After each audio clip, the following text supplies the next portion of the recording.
Welcome to my first quarter of 2025 reading wrap up. Just thought it'd be fun to do. I've set some more goals this year around my reading, largely due to being on the podcast, being a little bit more all over booktube, bookstagram, BookTok, and seeing that other people kind of have these enormous reading lists and ambitions to read huge amounts. And I'm not the fastest reader, so I won't be reading hundreds of books, but I have set myself a goal to read 50 books this year, and that would be quite good going for me. This is sort of aided by the fact that I've just had a baby and I have lots of feeding and burping time to listen to audiobooks. So that's how I'm consuming most of my books. Thought I'd go through what I've read in quarter one and share kind of highlights of what I thought of all of what I've read. So here we go.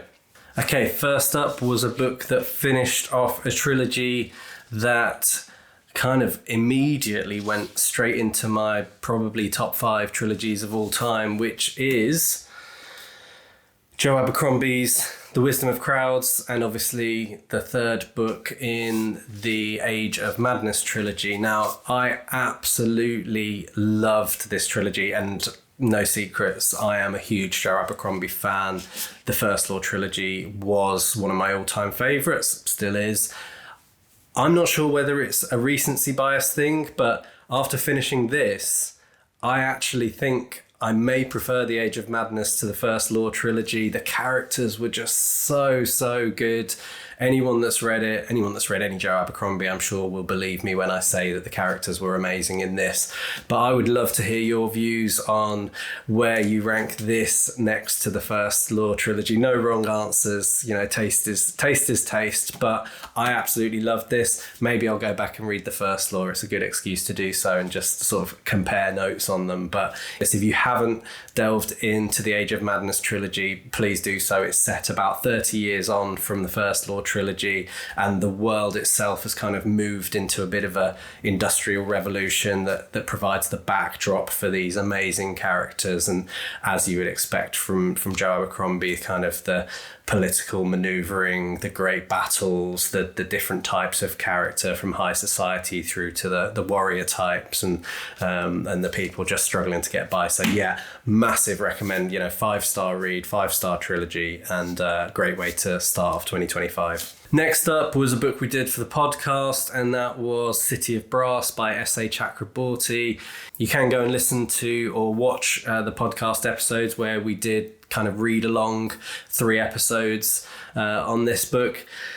Didn't really strike the right chord with me, I have to be honest. I found quite a lot of problems with it. It didn't tie itself off. I have a big issue with books that are part of a trilogy but feel like they don't need to kind of have their own plot that gets tied off within that trilogy or within that book.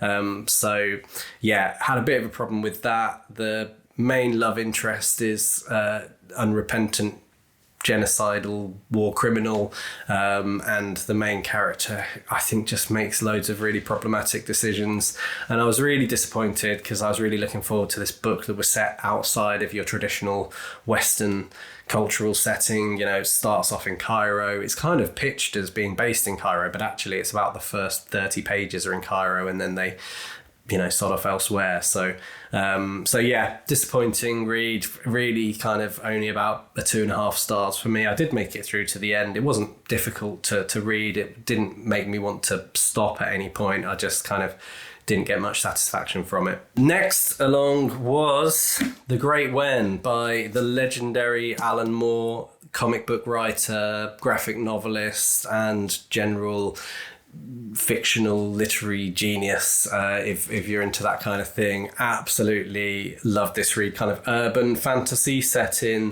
1949 London, so post Second World War, provides this kind of really interesting backdrop and I guess the premise is that there's like a sort of parallel London that exists alongside the London that we know, or the London that you would have known in 1949, and that is the kind of basis for a plot where there's lots of really kind of wacky, bizarre, abstract stuff to go along with. What I would say is, if you're a fan of Discworld, Terry Pratchett's stuff, if you like the Ben Aronovich Rivers of London stories, if you're into your kind of urban fantasy type of stuff, then really, really recommend you give this a go. I absolutely loved every moment of it. The main character is this brilliant kind of super awkward 18-year-old chap who just, you know, provides a lot of laughs himself in his kind of bumbling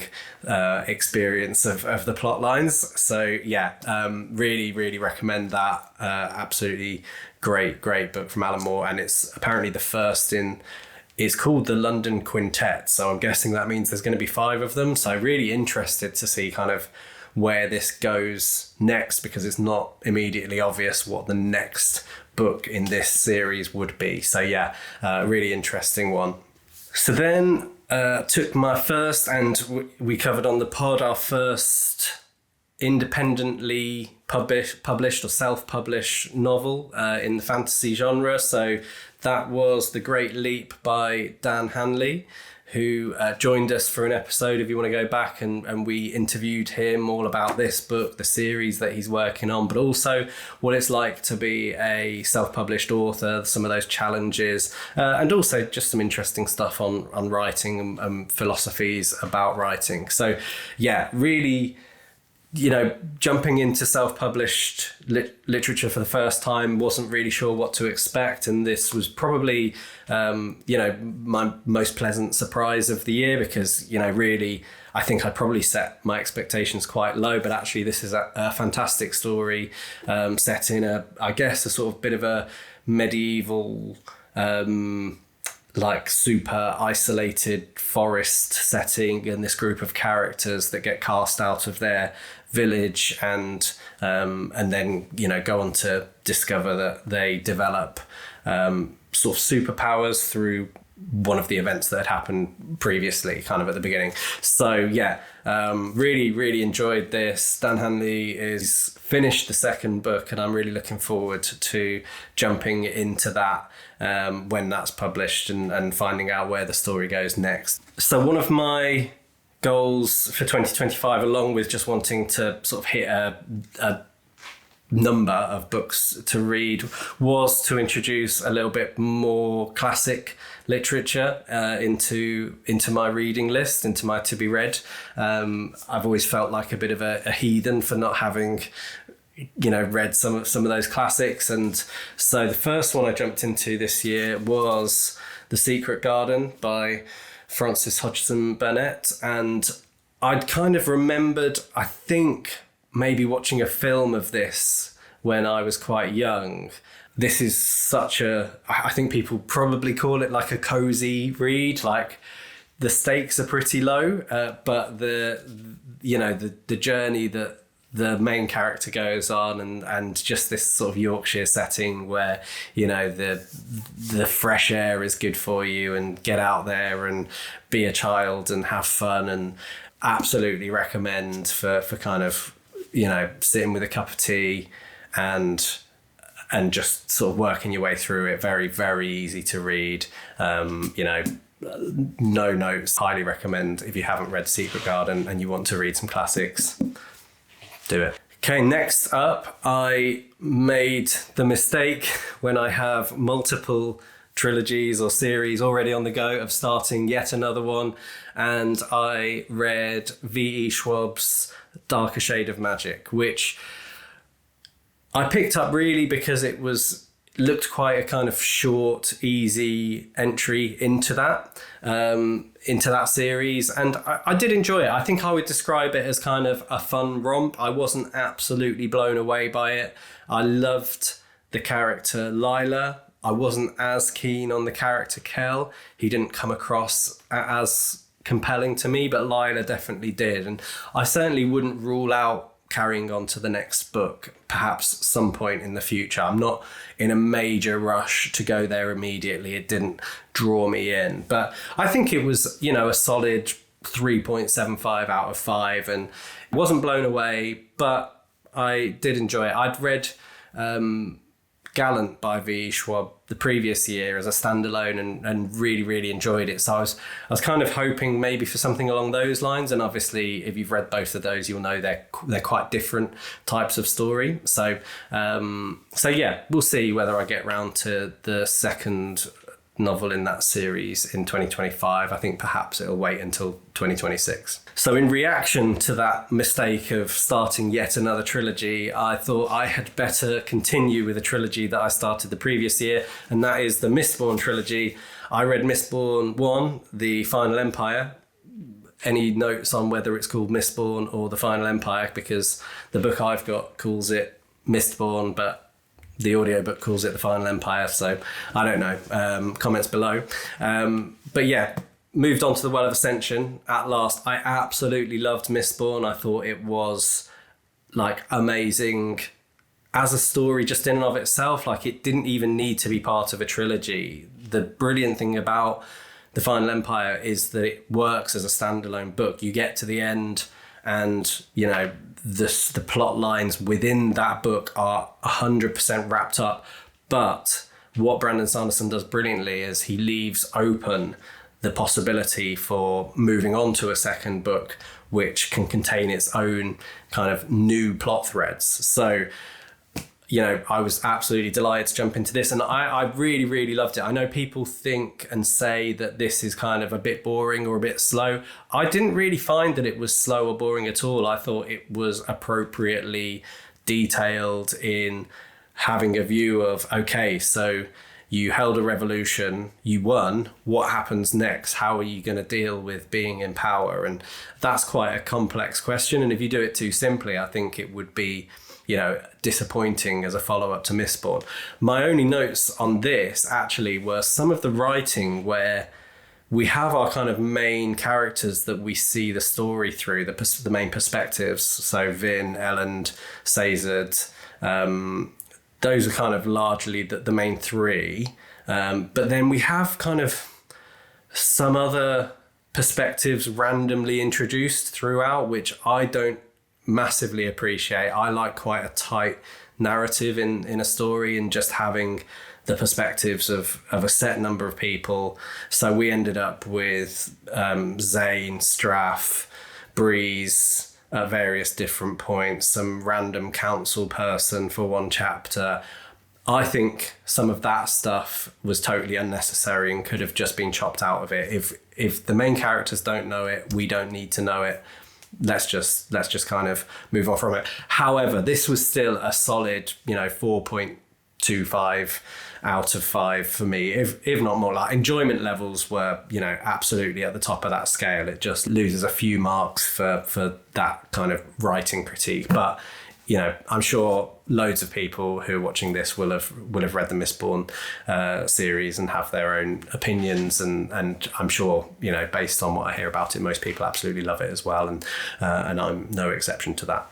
So next up, I really wanted to jump into some sci-fi. I know on the sci-fi fantasy spectrum, I massively have a bias towards fantasy, classic fantasy, urban fantasy as well. I don't often read sci-fi, but when I do, I usually really enjoy it. And I had heard so much good stuff about Pierce Brown's Red Rising that I thought I need to get into this and see what it's all about.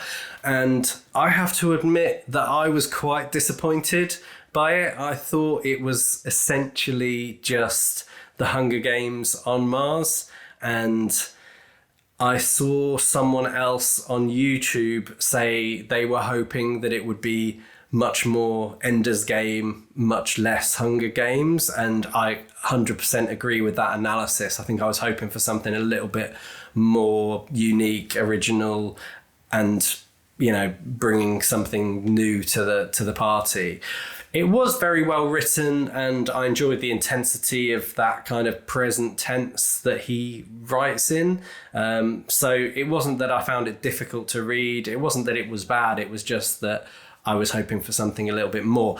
Now, what I can see is that there's an opportunity for the sequel and the next books in the series to be much, much more interesting. And I'm not ruling out continuing on with that at some point. But the problem is, again, like with A Dark Shade of Magic, I'm not massively compelled to immediately dive into the second book. It didn't leave me wanting to just immediately continue in that world. So we'll see when I get round to doing that, if and when I get round to doing that. I'd like to explore it because I've heard so many good things, but you've got to earn the reader's desire to jump into the second book. And obviously, Pierce Brown's done brilliantly. He probably won't take any advice from me. But I enjoyed the read. It was probably, again, 3.75 out of 5. I was expecting a kind of 5 out of 5 based on what I'd heard other people say. But taste is taste, as I've said before. And, each to their own. Now, running theme of this video and of quarter one for 2025 is starting new series or trilogies when you haven't finished others. And I have to say I did that again next. So I read Assassin's Apprentice by Robin Hobb, and again, another new trilogy to start off. And, if you factor in the whole Robin Hobb universe, then I've really set myself a big target if I think I'm going to get through all of that at any point soon. But really enjoyed Assassin's Apprentice. Not at all what I expected. It doesn't really have like a sort of core plot running through it. We're just following Fitz's experience. It really reminded me of The Name of the Wind in that sense. It's just a kind of chronological account of his life from the age of 6 through to his, I guess, mid-teens.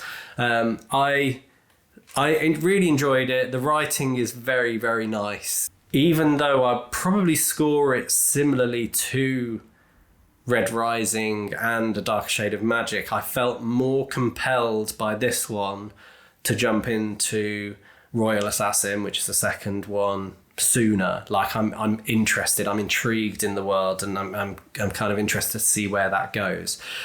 So yeah, not blown away by it as a book on its own, but I'm keen to crack on with that one, and I think I probably will before the end of 2025 have read at least Royal Assassin, if not the whole of that trilogy, depending on how I feel about Royal Assassin, of course. But yeah, enjoyed that and looking forward to seeing what happens next. Now, back onto the classics, and I was desperate to read Mary Shelley's Frankenstein, and I'm really, really glad I did. Really, really ashamed that I hadn't read that before, and just really sort of surprised by it. I think I've seen so many depictions of Frankenstein in TV and film and things like that I think the book itself really kind of subverted my expectations.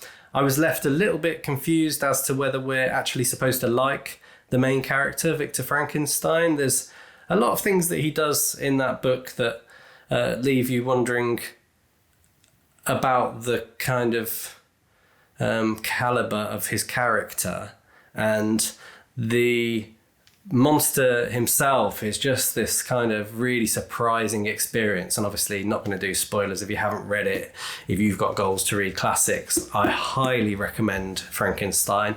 It's not a very long read. It won't take you long to get through, and it's 200 years old, so some of the prose is quite kind of flowery, and it's got that 19th century feel to it. But I really enjoyed that, and yeah, I think it wasn't necessarily a 5 out of 5. I don't want to be standing here criticizing classics. I think some of my experience of classics is that brevity was valued more so than kind of development of plot, characters, or the atmosphere. And I think actually there was some opportunity to make this a little bit more spooky and build the atmosphere, I would have loved that. But I still really loved it. I'm still really glad I've read it, and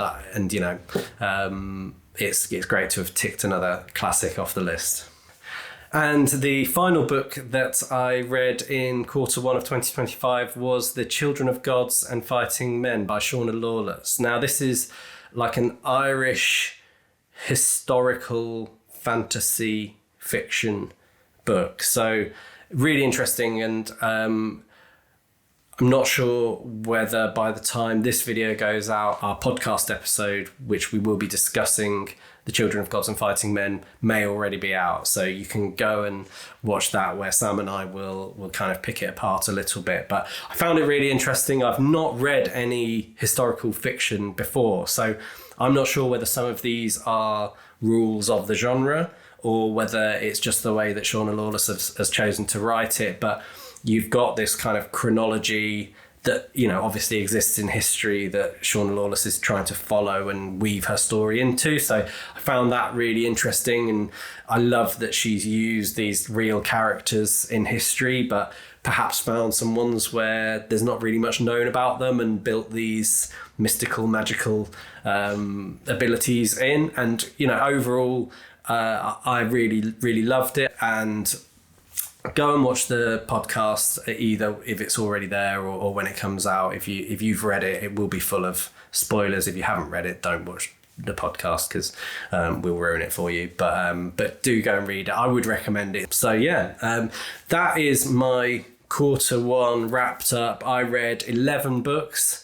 That leaves me a little bit short on my target, but a lot of those books were really long books. So I'm hoping to kind of weave some standalones that aren't necessarily these 600-800 word epic fantasy books into my reading, and especially some of the classics are actually very short that I've got on my list. So in quarter two, I'm hoping to finish Mistborn, progress with some more trilogies. One of the rules that I've set for quarter two is no more starting new trilogies or series until I've finished at least 2 or 3 of the ones that I'm working my way through already. So also my maybe minor exception to that rule, because it's a little bit of a loophole, is that I am going to be getting a taste of some Discworld, Terry Pratchett, because I've never really properly read it. And Sam, who is a massive Terry Pratchett fan, obviously is a fountain of knowledge, and we're going to do a podcast episode on maybe 2 or 3 of the Discworld novels and kind of discussing Discworld, Terry Pratchett's writing and that kind of thing. So looking forward to that. I've got quite a few more classics on my list for quarter two. They're also a little bit shorter, so you can get through them a bit quicker, but really excited about that. Strange Case of Dr. Jekyll and Mr. Hyde, Turn of the Screw, Wuthering Heights, those types of things are on my list. So I'll do one of these again in a few months' time. We're at the end of quarter two, and maybe I'll do some standalone short book reviews in the meantime of anything that I feel super passionate about. Maybe when I finish the Mistborn trilogy, I'll do a little bit of a Dan's review on a book that came out, or a series that came out, coming up to 20 years ago. I hope you've enjoyed this. Love to hear your comments on anything I've read, anything I've said. Leave a comment down below, and let me know anything that you think I should read based on my tastes. And do go and check out the podcast. We have multiple episodes, multiple books that we've read, and we drop an episode every 2 weeks where we talk about either a section of a book that we've read, or we might do a full book review, or we're hoping to do more author interviews and things like that in the future. So like, subscribe, comment, all of that helps us out, and see you soon.